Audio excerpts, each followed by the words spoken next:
जरा सोचिए, क्या ऐसा हो सकता है कि आप इतिहास के सबसे महान और जीनियस लोगों के साथ एक बोर्ड मीटिंग कर रहे हों, वो भी उनके गुजर जाने के बरसों बाद? सुनने में किसी साइंस फिक्शन फिल्म की कहानी लगता है ना? लेकिन आज के इस एक्सप्लेनर में हम सोर्स मटेरियल के एक ऐसे ही रहस्यमयी और रोंगटे खड़े कर देने वाले विषय पर गहराई से बात करने वाले हैं।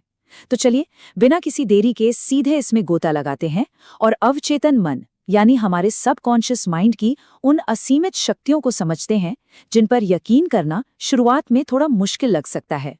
बुद्धिमत्ता के मंदिर का द्वार। वाओ, ये विचार अपने आप में ही कितना गहरा है। इस फिलॉसफी में ये बात बिल्कुल साफ कर दी गई है कि दौलत और सफलता हासिल करने की दिशा में ये जो छठी इंद्रिय का कदम है, ये असल में पूरी प्रोसेस का सर्वोच्च शिखर है, बिल्कुल टॉप लेवल। ये कोई ऐसा वैसा विचार नहीं है, बल्कि ये वो अवस्था है जहां आपको ज्ञान सीधा प्रेरणा या एक फ्लैश के रूप में मिलता है। तो आपके मन में सवाल आ रहा होगा कि असल में ये छठी इंद्रिय या सिक्स सेंस है क्या चीज? खैर, इसे रचनात्मक कल्पनाशीलता के रूप में परिभाषित किया गया है। आप इसे अपने दिमाग का एक ऐसा एंटीना या रिसीवर मान सकते हैं जो हवा में तैरते नए विचारों और योजनाओं को कैच कर लेता है। इसे एक रक्षक देवदूत या गार्डियन एंजल की तरह बताया गया है, मतलब एक ऐसी खामोश आवाज जो आपको किसी खतरे के आने से पहले ही अलर्ट कर देती है और कोई बड़ा मौका आने से पहले ही आपके कान में फुसफुसा देती है। अब एक बात मैं यहाँ बिल्कुल साफ कर दूं, ये कोई जादू टोना या चमत्कार नहीं है। ये अवस्था आपको तब मिलती है जब आप इससे पहले के पूरे 12 सिद्धांतों में एकदम मास्टर हो जाते हैं। ये एक ऐसा फिनोमेनन है जो तब घटित होता है जब आपके दिमाग को एक बहुत ही ऊंचे स्तर पर स्टिमुलेट किया जाता है। जब तक आप उन बेसिक फाउंडेशन वाले स्टेप्स को अपनी रग रग में नहीं बसा लेते, तब तक दिमाग की इस सुपर स्टेट को समझना लगभग नामुमकिन सा है। चलिए आगे बढ़ते हैं और इस पूरी थियोरी के सबसे प्रैक्टिकल और दिलचस्प हिस्से पर आते हैं, काल्पनिक कैबिनेट। यहाँ लेखक का तरीका बहुत ही अनोखा था। वो हर रात सोने से पहले अपने ही दिमाग में एक काल्पनिक कैबिनेट मीटिंग बिठाते थे। और इस मीटिंग में कौन कौन होता था? अब्राहम लिंकन, जिनसे वो न्याय और इंसानी समझ मांगते थे। डार्विन, जिनसे निष्पक्षता चाहिए थी।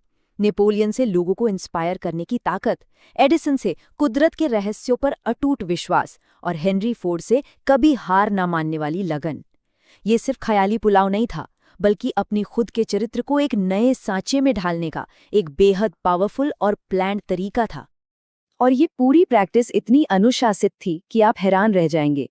इन महान और अदृश्य सलाहकारों को सिर्फ हाय हेलो बोलने के लिए नहीं बुलाया जाता था, बल्कि हर एक व्यक्ति से उसके सबसे मजबूत गुणों की एकदम सटीक डिमांड की जाती थी।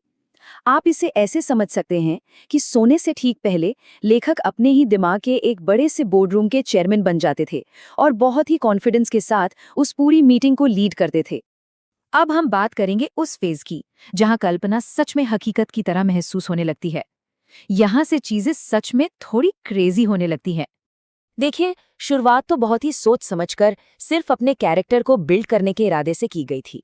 लेकिन फिर क्या हुआ? लगातार हर रात इन काल्पनिक बैठकों को करते करते एक पॉइंट ऐसा आया जब इन दिमागी किरदारों ने खुद ब खुद काम करना शुरू कर दिया। जी हाँ, जो चीज पूरी तरह से एक जानबूझकर की गई कल्पना थी, वो अब अपने आप चलने लगी थी और इतनी असली लगने लगी थी कि कोई भी चौंक जाए। जरा सोर्स मटेरियल में दिए गए इन किस्सों पर गौर कीजिए, ये आपको सोचने पर मजबूर कर देंगे। उसमें बताया गया है कि मीटिंग में लिंकन हमेशा लेट आते थे। उनके चेहरे पर एक गहरी संजीदगी होती थी और वो हाथ पीछे बांधकर कमरे में टहलते रहते थे। बर्बैंक और पेन के बीच तो अक्सर गर्मा गर्म बहस छिड़ जाती थी। एक बार तो हद ही हो गई जब डार्विन ने पेन को सेब बीनते समय सांपों से बचकर रहने की चेतावनी दे डाली। और एडिसन, वो जीवन की उन अनंत ऊर्जाओं के बारे में इतने गहरे राज खोलते थे जो आम समझ से परे हैं। ये दिखाता है कि हमारा अवचेतन मन कितना डायनामिक और जिंदा हो सकता है। लेकिन रुकिए, यहाँ एक कैच है। ये सब इतना रियल हो गया था कि एक टाइम पर लेखक को खुद इससे डर लगने लगा। जब लिंकन जैसी आकृति ने अचानक दुनिया पर आने वाले एक बहुत बड़े संकट की भविष्यवाणी कर दी, तो वो इतना डरावना और इंटेंस था कि लेखक को घबराहट के मारे कुछ समय के लिए इस पूरी प्रैक्टिस को ही रोकना पड़ गया। खैर, ब्रेक के बाद जब वापसी हुई तो इस अंतिम कदम में महारत हासिल करने का असली मतलब समझ आया। चलिए देखते हैं इसके फायदे क्या हुए। समय के साथ इस मेंटल कैबिनेट को और बड़ा किया गया। इसमें सुकरात, अरस्तु और न्यूटन जैसे इतिहास के सबसे तेज दिमाग वाले लोगों को भी शामिल कर लिया गया। इसका रिजल्ट? उनका दिमाग कहीं दूर से आने वाले थॉट वाइब्रेशंस को पकड़ने वाला एक पावरफुल रिसीवर बन गया। इसी छठी इंद्रिय की वजह से जब भी कोई ऐसी प्रॉब्लम आती जो इम्पॉसिबल लगती, तो अचानक से दिमाग की बत्ती जल जाती और सॉल्यूशन सामने होता। और तो और कई बड़ी गलतियों और खतरनाक एक्सीडेंट से बचने के लिए उन्हें एकदम सटीक अदृश्य गाइडेंस भी मिलने लगी। तो कुल मिलाके अगर हम इसे समराइज करें तो ये प्रैक्टिस और कुछ नहीं बल्कि हमारे दिमाग की कोशिकाओं को हायर नॉलेज यानी उच्च ज्ञान रिसीव करने के लिए ट्यून करने का एक ज़बरदस्त तरीका है। जब आप भारी मुसीबत में हो या कोई रास्ता ना सूझ रहा हो, तो आपका ये मेंटल एडवाइजरी बोर्ड ऐसे काम आता है कि ये सचमुच आपकी जान तक बचा सकता है। तो इस पूरे एक्सप्लेनर के बाद एक बहुत ही गहरा सवाल हमारे सामने आता है। जब हम इंसान अपनी कल्पना को इतने फोकस, इतनी क्लैरिटी और इतने गहरे पर्पस के साथ ट्रेन करते हैं, तो क्या इसकी कोई लिमिट रह जाती है? क्या हमारे दिमाग की पावर सच में इन्फिनिट है? इस बारे में आपका क्या सोचना है? ये पक्के तौर पर एक ऐसा विचार है जिसे मैं आज आपके साथ यहीं छोड़ के जाना चाहूंगा।